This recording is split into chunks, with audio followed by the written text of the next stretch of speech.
তো যে কোনো তীর্থে এসে তিনটে নিয়ম কাজ করতে হয়, এক হচ্ছে স্নান, দুই হচ্ছে দান, আর তিন হচ্ছে দর্শন।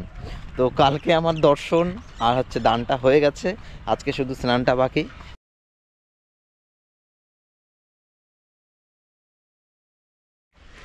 তো কলকাতা থেকে আমি গঙ্গাসাগরে আসলাম। গঙ্গাসাগরে এসে কত টাকা খরচা হলো, কোথায় থাকলাম, A to Z নিয়ে আমার প্রথম পর্ব রয়েছে। যদি আপনারা প্রথম পর্ব দেখতে চান তাহলে উপরে আই বাটনে ক্লিক করে দেখে নিতে পারেন। এছাড়াও আমি প্রথম পর্বের ভিডিওর যে লিঙ্ক সেটা নিচের ডেসক্রিপশানে এবং এই ভিডিও শেষে আপনারা পেয়ে যাবেন। তাহলে চলুন এবার শুরু করা যাক গঙ্গাসাগর ভ্রমণের দ্বিতীয় পর্ব। তো এই ইউথ হোস্টেল থেকেই গঙ্গাসাগরের যে কপিমূলী আশ্রম রয়েছে, সেই আশ্রম যে মন্দির আর কি, সে মন্দির দেখা যাচ্ছে। তো এখান থেকে দেখুন ওই দিকের মন্দিরের চূড়া দেখা যাচ্ছে। তো ইউথ হোস্টেল থেকে বেরিয়ে পড়লাম, এখন চলুন আপনাদেরকে নিয়ে যাই মন্দিরের ওখানে। তো মন্দিরের এইখানে একটা পিছনের রাস্তা, তো পিছনের রাস্তার দেখুন এখানটায় অনেক ছোট ছোট ছোট ছোট ঘর মতো রয়েছে। এই যে সমস্ত ঘরগুলো দেখছেন, এই ঘরগুলোতে আর কদিন পরেই সাধুরা আসবে, সাধুরা এসে এই ঘরগুলোতে থাকবে।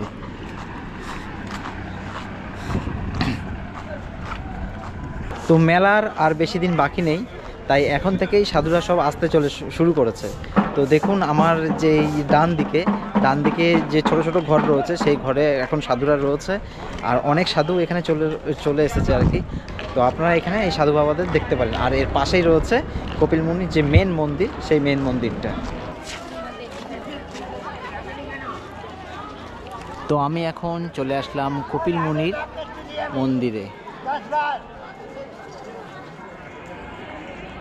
তো এই দেখুন আমার পেছনে দেখতে পাচ্ছেন আপনারা কপিলমুনির মন্দির।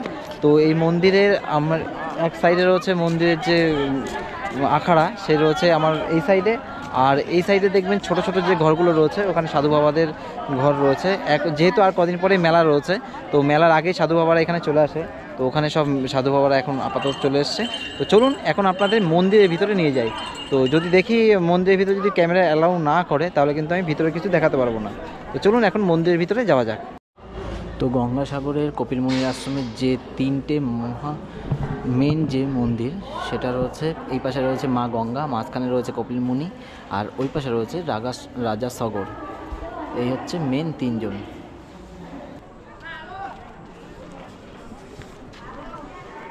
তো এখানে দেখুন এই দোকান রয়েছে, এখানে আপনারা পুজোর ডালা কিনতে পারেন এবং বিভিন্ন জিনিস রয়েছে ঠাকুরের ঘরের, সেই সমস্ত জিনিসও এখানে রয়েছে, আপনারা কিনতে পারেন।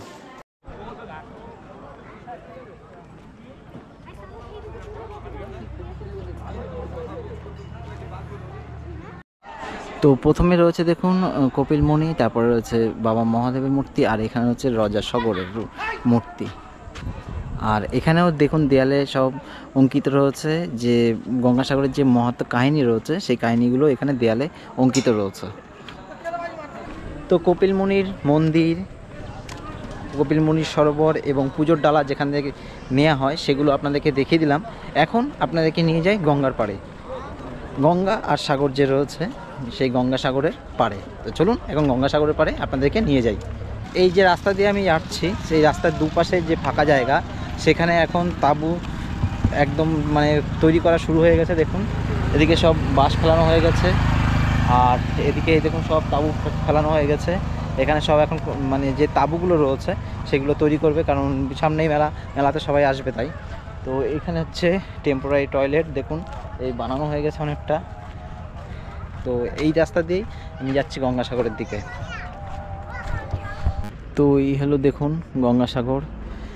এখন যেহেতু ভাটা জল একদম ওদিকে চলে গেছে, না জোয়ারের সময় জল পুরো একদম এই অবধি চলে যায়, তো ভাটার সময় এখন জল নেই। আর দেখুন সাগরে প্রচুর নৌকা, আপনি ওখান থেকে যতদূর চোখ যায় শুধু নৌকা আর নৌকা, ওইদিকে প্রচুর নৌকা দেখুন দেখা যাচ্ছে।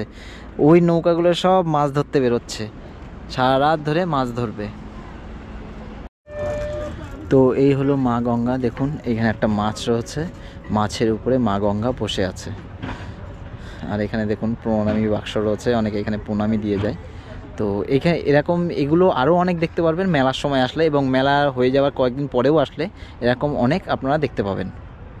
ও মা পতিত পাবনী গঙ্গে, পতিত পাবনী গঙ্গে, শান্তিদায়িনী গঙ্গে, ও মা পতিত পাবনী গঙ্গে। তো আমি এখন চলে এসেছি গঙ্গা আর সাগরের মিলন স্থান। এই দেখুন সবাই এখানে স্নান করছে। এই হচ্ছে গঙ্গাসাগরের মিলন স্থান, সবাই এখানে স্নান করে। আর এখানে প্রচুর ট্রলার রয়েছে। তো চলুন ওদিক থেকে আপনাদেরকে ঘুরিয়ে নিয়ে আসি। তো গঙ্গাসাগরে এসে আপনারা স্নান যদি করতে চান তাহলে আপনাদেরকে বলে রাখি যে এখানে 5 নম্বর, যে কাউকে জিজ্ঞাসা করবেন 5 নম্বর যাব। তো 5 নম্বরে একদম আপনার মন্দিরের পাশ থেকে একটু এদিক থেকে যে রাস্তাটা রয়েছে সেই রাস্তা ধরে চলে আসবেন। আসলে 5 নম্বর যে রয়েছে এই 5 নম্বর এখানে হচ্ছে এই যে দেখছেন এখানে হচ্ছে স্নান করার জায়গা।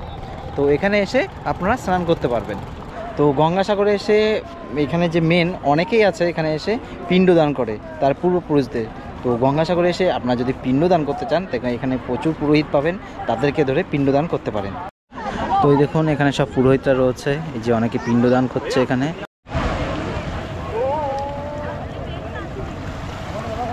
এই দেখুন মাছ ধরে এরা সব জাল নিয়ে যাচ্ছে।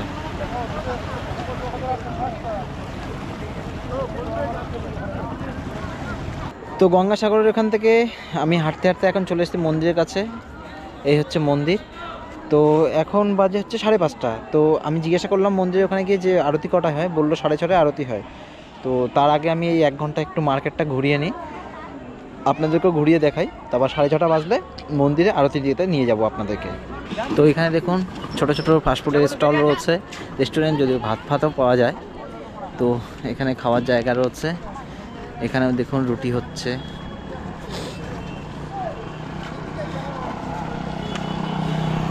আর এদিকে অনেক দোকান রয়েছে।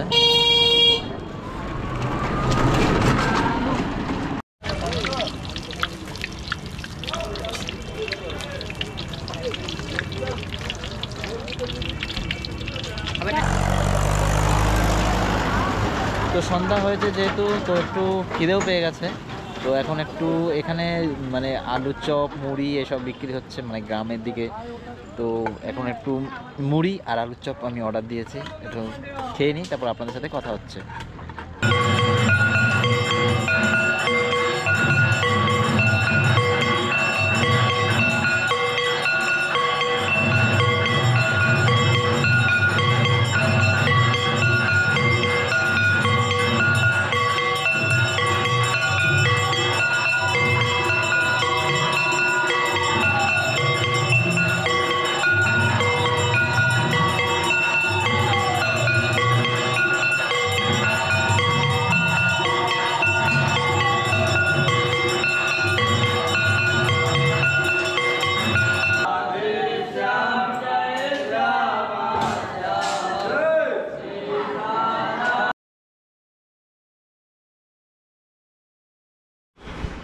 তো গঙ্গাসাগরের এখানে একটা বেশ বড় রেস্টুরেন্ট আছে, গঙ্গাসাগর ফুড কোর্ট। দেখুন লেখা রয়েছে একদম মন্দিরের কাছে।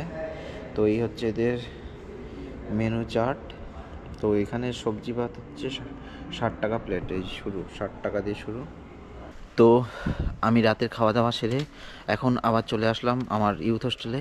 তো এখানে রাত এখন বাজে গেছে মোটামুটি 10টা। তাহলে আজকে এ পর্যন্তই, দেখা হবে আপনাদের সাথে কালকে সকালে।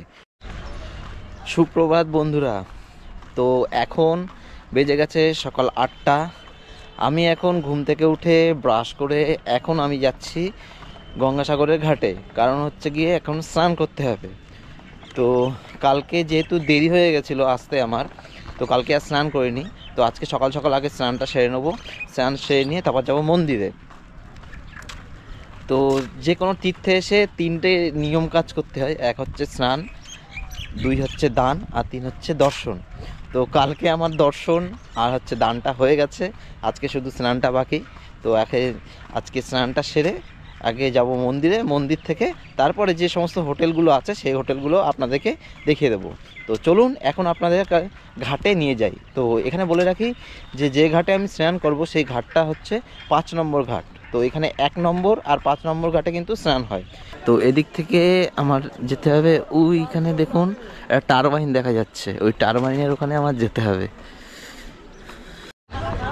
আমি এখন ঘাটের কাছাকাছি চলে এসেছি। এই দেখুন ঘাটের কাছের মার্কেট, আর ওই হচ্ছে গঙ্গা সাগর। আর এখানে সবাই স্নান করতে এসছে দেখুন।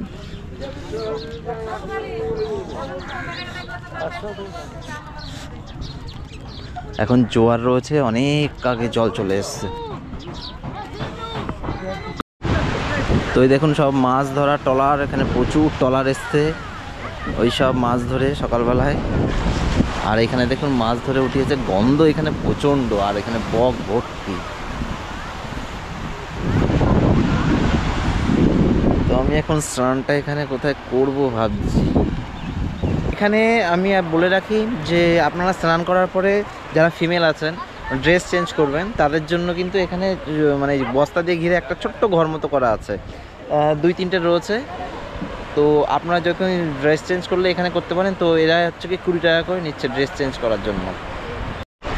তো আমি এখন নেমে পড়েছি, প্রচণ্ড ঠান্ডা জল, সে মানে মারাত্মক ঠান্ডা। এখানে কী করে স্নান করবো কে জানে, বেশি দূর যাওয়া যাবে না। তো এখানে গিয়ে স্নান করে আমি তাড়াতাড়ি একটা ডুব মেরেই দৌড়বো। আর এখানে হেভি স্লিপ, পড়ে যাওয়ার চান্স বেশি।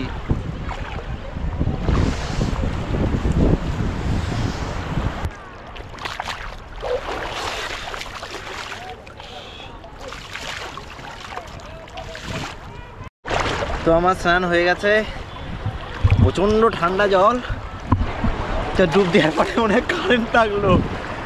তো এখন স্নান হয়ে গেছে, এখন আমি উঠে যাই, উঠে গিয়ে ড্রেস চেঞ্জ করে এখন যাব মন্দিরে। তো এখন আমার স্নান করা হয়ে গেল, আমার ড্রেস চেঞ্জও হয়ে গেছে, এখন আপনাদের আমি নিয়ে যাব মন্দিরে। তো যেহেতু এখন স্নান হয়ে গেল, তো চলুন এবার আপনাদেরকে মন্দিরের দিকে নিয়ে যাই। আর এইখানে যত বাড়ি দেখছেন, এই দেখুন এখানে সব এই মাছ শুকানো হচ্ছে।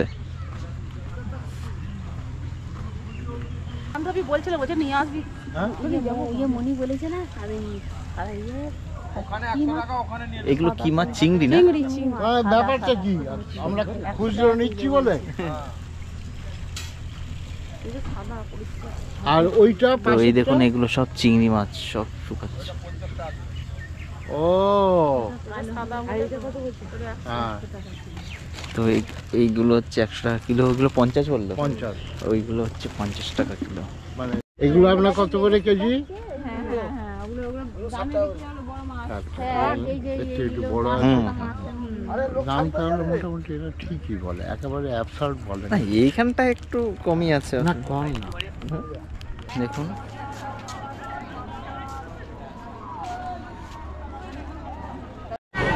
তো এখানের মানে গ্রামের বেশ খাবারটা ভালো, সকালবেলায় মুড়ি ঘুগনি খায়, আর এটা আমার ফেভারিটও আছে। তো এখানে একটা হোটেল রয়েছে মন্দিরের কাছে, এখান থেকে আমি এখন মুড়ি ঘুগনিটা খাবো।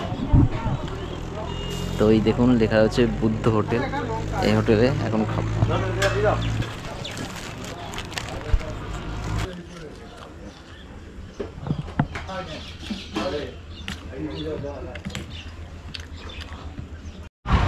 তো আমি এখন ইউথ হোস্টেল থেকে বেরিয়ে পড়লাম, বেরিয়ে পড়ে এখন ডান দিকে যে রাস্তাটা গেছে এই রাস্তা ধরে আমি এখন চলে যাব হচ্ছে গিয়ে ইস্কন মন্দির। তো এখান থেকে ইস্কন মন্দির দেখাচ্ছে 600 মিটার। তো চলুন যাওয়া যাক। তো ইউথ হোস্টেলকে ডান দিকে রেখে আমি এই রাস্তা ধরে চলেছি ইস্কন মন্দিরের দিকে। আর এখানে দেখুন একটা পার্ক রয়েছে, খুব সুন্দর বসে থাকার জন্য। এখানে বিশ্ব বাংলার লোগো রয়েছে। আর এই রাস্তা দিয়ে সোজা যেতে হবে আমার ইস্কন মন্দিরে। আর এই যে গ্রাউন্ডটা আপনারা দেখছেন, দেখুন এই যে ঘেরা রয়েছে, এটা হলো হেলিপ্যাড গ্রাউন্ড। যখন হেলিকপ্টার আসে না, তো হেলিকপ্টার এসে এখানে ল্যান্ড করে। তো এই হচ্ছে হেলিকপ্টার গ্রাউন্ড। তো দেখুন ওখানে লেখা রয়েছে হেলিপ্যাড, এই হচ্ছে লেখা রয়েছে। তো এখানেই হেলিকপ্টারগুলো এসে এখানে নামে। তো এখন চলে আসলাম ইসকন মন্দিরে। এই দেখুন ইসকনের রথ রয়েছে, আর এই হচ্ছে ইসকন মন্দির। তো চলুন ভিতরে আপনাদেরকে নিয়ে যাই।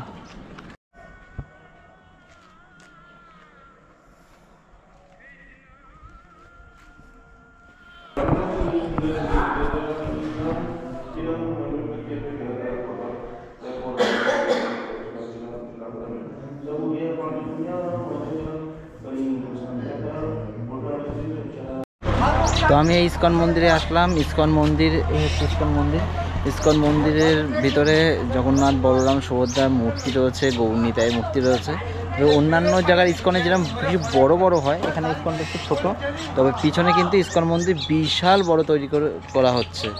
তো আপনারা মানে পায়ে হাঁটার মধ্যে একদম মন্দিরের, কপিল মুনির যে আশ্রম রয়েছে সেই আশ্রমের কাছে আপনারা পায়ে হেঁটে চলে আসতে পারবেন এই ইসকন মন্দিরে। মানে ওই মন্দির থেকে এখানে আসতে মোটামুটি পায়ে হেঁটে 10 মিনিট মতো লাগে। যে মন্দিরটা দেখছেন, এটা হচ্ছে নতুন ইসকন মন্দির তৈরি হচ্ছে। এখানে দেখুন খুব সুন্দর। এই মন্দিরটা যখন তৈরি হয়ে যাবে, অনেক বড় ইসকন মন্দির এখানে তৈরি হচ্ছে। আর এই হচ্ছে ইসকনের অফিস। এখান থেকে জল খাওয়ার ব্যবস্থা, এখানে বেশ গার্ডেন মতো আছে। এই দেখুন যে মন্দিরটা রয়েছে, আমি জিজ্ঞাসা করলাম এখানে যারা কাজ করছে, তো বললো এই 2024 তো শেষ হয়ে গেল, তো 2025-এর মধ্যে এই মন্দির কমপ্লিট হয়ে যাবে। তো বললো শুধু উপরে শুধু একটা চূড়া বাকি আছে, আর ভিতরের মোটামুটি কাজ হয়ে গেছে, আর প্লাস্টার সব হয়ে গেছে। তো আর 1 বছরের মধ্যেই এই মন্দির কমপ্লিট হয়ে যাবে। তখন আপনারা এই 1 বছর পরে যারা আসবেন তারা এই মন্দিরটা দেখতে পারবেন, পুরো নতুন মন্দিরই আপনারা দেখতে পারবেন। তো ইসকন মন্দির দেখা হয়ে গেল। এখন ইসকন মন্দির দেখে এখন আমি যাব ওই দিকটায়, মানে মন্দিরের কাছাকাছি। তো ওদিকে যে সমস্ত হোটেলগুলো রয়েছে বা গেস্ট হাউস রয়েছে, আমি চেষ্টা করব ওখানে কিছু নাম্বার আপনাদেরকে দেওয়ার জন্য। তো চলুন এখন ওদিকে গিয়ে কয়েকটা গেস্ট হাউসের নাম্বার আপনাদেরকে জোগাড় করে দিচ্ছি।